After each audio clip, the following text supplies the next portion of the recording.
Hi friends, టేస్టీగా 10 నిమిషాల్లో కొబ్బరి పచ్చడి అండి. చాలా బాగుంటుంది. రైస్లోకి చపాతీలో తినొచ్చు. చింతపండు, ఎండుమిర్చి, కరివేపాకు, కొత్తిమీర, పుదీనా, పల్లి.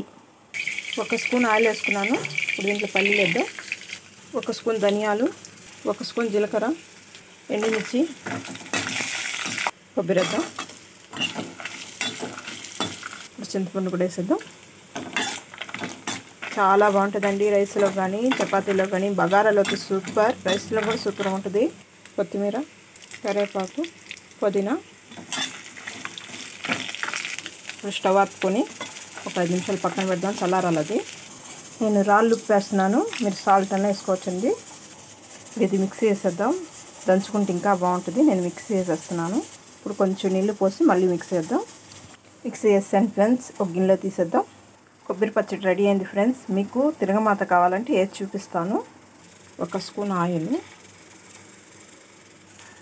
1 స్పూన్ జీలకర్ర, 1 స్పూన్ ఆవాలు, 1 స్పూన్ మినపప్పు, కరివేపాకు పోపు వేస్తానండి. ఎలా ఉందో కామెంట్ చేయండి. ట్రై చేసి కామెంట్ చేయండి ఫ్రెండ్స్.